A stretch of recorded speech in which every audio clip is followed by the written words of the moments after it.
humanity is afflicted by a profound, terrifying arrogance regarding its place in the natural order. We look out at the vast, ancient, and unfathomable physical universe, and we view it simply as a massive, passive warehouse, a boundless reservoir of resources created entirely and exclusively for our consumption. We believe that our tools, our ships, and our intelligence grant us the absolute, divine right to conquer, harvest, and extract without consequence. In the early 19th century, this industrial hubris reached a violent, bloody crescendo on the open oceans. Long before we drilled deep into the earth for oil, we hunted it in the pitch-black depths of the sea. To light the elegant cobblestone streets of London and Paris, to lubricate the heavy iron gears of the Industrial Revolution, humanity waged a merciless war. We sailed to the ends of the earth to slaughter the true ancient masters of the deep, the whales. We considered ourselves the undisputed invincible conquerors of the ocean. We believed that nature was merely a silent, suffering victim, incapable of pushing back against our iron harpoons and our wooden ships. But nature is not a passive entity. It has a memory, and it has a terrifying capacity for wrath. Sometimes nature rises from the abyssal depths, looks its conquerors dead in the eye, and exacts a highly conscious, calculated, and deeply devastating revenge. This is not a work of fiction. This is not the legend of Moby Dick. This is the dark, true, and agonizingly brutal story that inspired It Done Endy of Moby Dick. This is the story of the whaleship Essex and the ultimate horrific price of human arrogance. The year is 1820. The location is the absolute, desolate heart of the Pacific Ocean, thousands of miles away from any trace of human civilization. Floating isolated on the dark rolling waves was the Essex, a 238-ton wooden whaleship out of Nantucket, Massachusetts. She was a sturdy, heavy vessel of oak and pine, completely soaked in the grease and blood of a highly lucrative, brutal industry. For months, the Essex had been hunting in the most remote,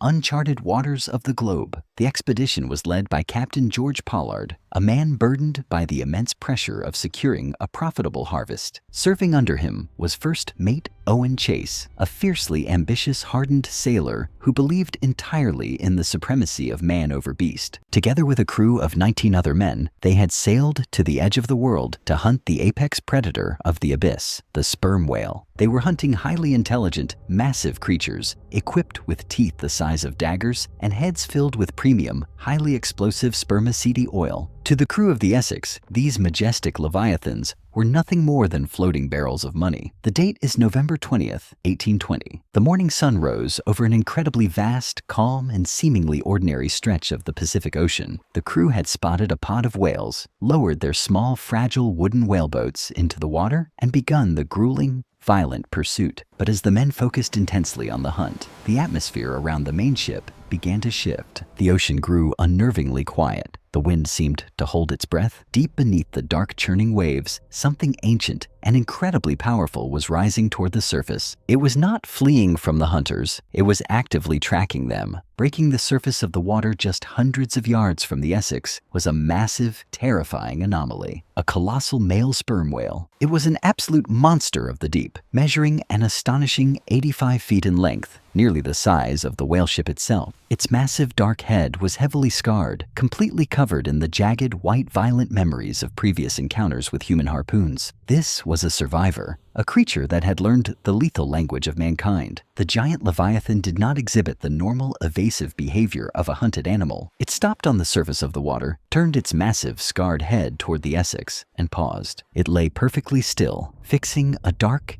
intelligent, and unblinking eye directly on the wooden ship. It was as if the creature was actively calculating the geometry of its enemy, measuring the structural integrity of human hubris. And then, nature officially declared war. The colossal whale suddenly spouted a massive geyser of water, snapped its enormous tail, and launched itself aggressively forward. Moving at a terrifying, unnatural speed, it charged directly at the heavy oak hull of the Essex. The men on the deck watched in absolute paralyzed horror as an 85-foot wall of dark muscle and bone accelerated toward them. With a deafening, earth-shattering crash, the massive flat head of the whale slammed violently into the side of the ship. The sheer kinetic impact was apocalyptic. The heavy oak planks violently groaned and splintered under the impossible pressure. The entire 238-ton ship was thrown violently sideways, the crew violently tossed to the deck like broken toys. But the Leviathan was not finished. This was not a blind, accidental collision. It was a methodical, highly conscious act of destruction. The whale swam underneath the groaning ship, surfaced a few hundred yards away, and aggressively turned back around. It beat the water violently with its tail, thrashing in a display of pure ancient fury. And then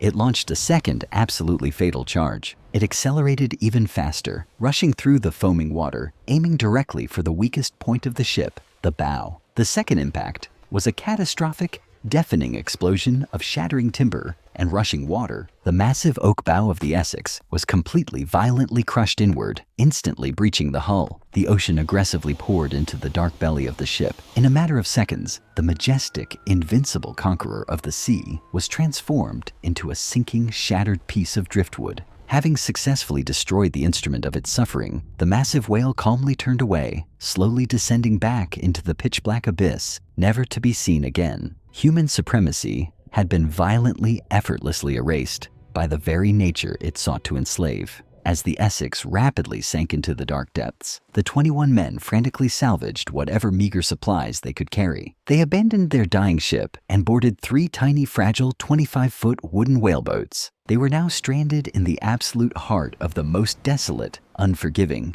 and isolated desert on the planet, the open Pacific Ocean. They were thousands of miles away from any trace of land, floating on a hostile, bottomless void. Claustrophobia is a terror we normally associate with dark, tight, enclosed spaces. But there is a far more terrifying psychological dimension to claustrophobia. It is the horrific realization of being trapped in a tiny 3-foot-wide wooden rowboat, surrounded by an infinite, boundless, flat horizon. Above you is a blinding, burning, merciless sun. Below you is a pitch-black, infinitely deep abyss, waiting to swallow you whole. There are no walls to lock you in, yet you cannot take a single step. You are completely immobilized in the center of an endless, terrifying infinity. The Pacific is not just an ocean, it is an endless blue desert that actively mocks human existence. During the day, the blinding reflection of the sun turns the water into a vast, inescapable mirror of agonizing heat. At night, the temperature plummets, and the absolute crushing silence of the cosmos presses down upon you. This is open ocean claustrophobia, and it is a psychological torture that permanently breaks the human mind.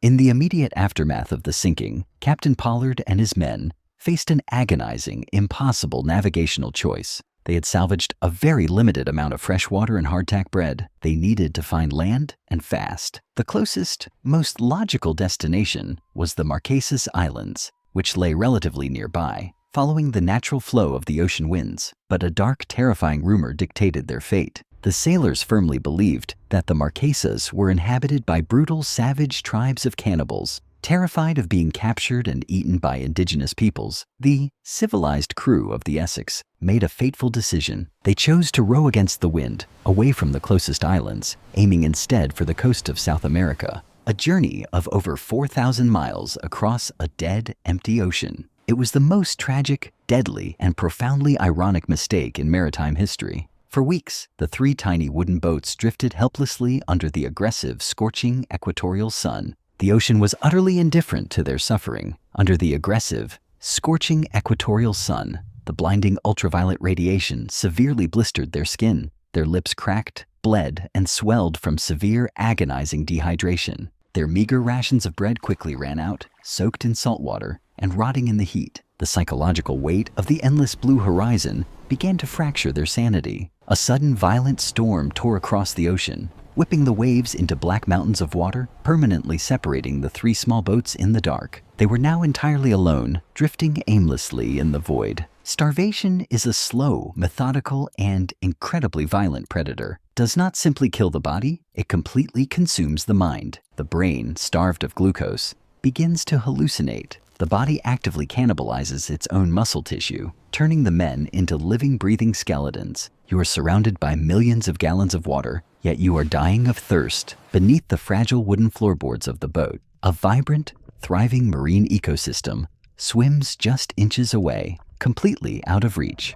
The ocean taunts the starving men with life they cannot catch. Time itself begins to warp, stretching every single minute into an eternity of psychological torment. Desperate for any form of hydration, the men resorted to drinking their own dark, toxic urine. But biology can only endure so much. The weakest among them began to slowly, quietly die. At first, they clung to the fragile rituals of civilization. When the first men died, their friends wept, offered solemn prayers, and respectfully committed their bodies to the dark, freezing depths of the ocean. But as the agonizing weeks bled into months, the fundamental rules of human morality, empathy, and civilization completely disintegrated. When nature pushes the human animal to the absolute razor edge of existence, the elegant facade of civilization is violently stripped away. The men who had sailed to the ends of the earth to harvest the oil of beasts were now reduced to the most primal savage state of nature. When the next man died in Captain Pollard's boat, they did not pray. They did not bury him in the sea. Staring at the lifeless body with hollow, starving, desperate eyes, they made a horrific, unspeakable choice. They meticulously carved the flesh from their fallen friend, roasted it over a small fire built on a bed of sand inside the wooden boat,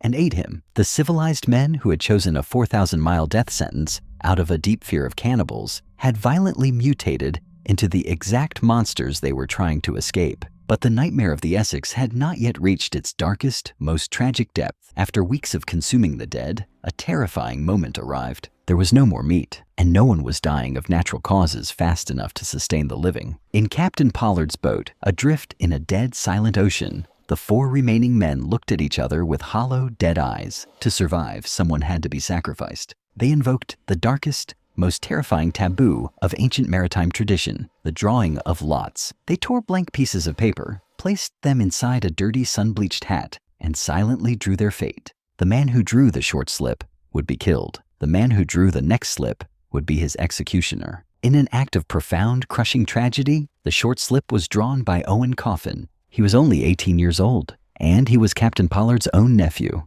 Pollard, absolutely shattered by the result, begged to take the boy's place. He offered his own life to spare his kin, but the horrific primal logic of the ocean had taken complete control. Owen calmly accepted his mathematical fate. The executioner's slip was drawn by Charles Ramsdell, Owen's closest friend. In the profound dead silence of the open ocean, under a blinding, indifferent sun, a single gunshot echoed across the water. The innocent boy was sacrificed, his body consumed to fuel the agonizing survival of the remaining men. For 90 excruciating, mind-altering days, the survivors drifted through a living hell. Finally, in February of 1821, a passing ship spotted a tiny weathered wooden boat aimlessly bobbing on the waves. When the rescue crew looked down into the boat, they recoiled in absolute paralyzing horror. They did not find men. They found skeletal, sun-scorched ghosts, their eyes completely hollowed out by madness. The survivors were clutching the cracked, sun-bleached bones of their own crewmates, desperately sucking the marrow from them.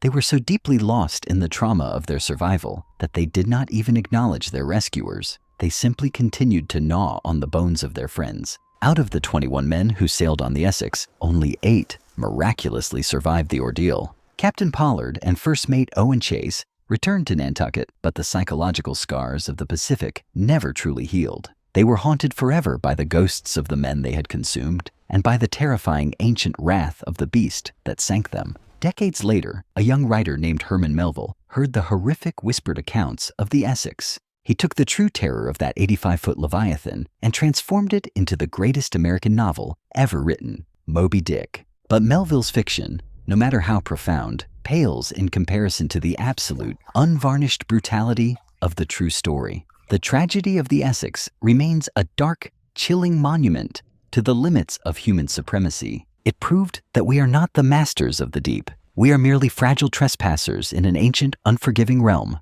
We may build heavy ships and forge sharp harpoons, believing we are the apex predators of the earth. But when the ocean decides to strike back, it strips away our ships, our pride, and our humanity, reducing us to nothing more than desperate animals in a wooden box. The 85-foot Leviathan that shattered the Essex was never seen again. It vanished back into the pitch-black abyss, a silent, ancient guardian of the deep. History is not dead. It is never dead. It merely slumbers beneath the crushing dark waves and the endless, silent horizons of our forgotten past, patiently waiting to be remembered. We will meet again in the next era, when humanity once more forgets the terrifying silent warnings written in shattered oak and deep water. You are watching past Resurrected. Until the next era, silence, faint sound of distant echoing whale song.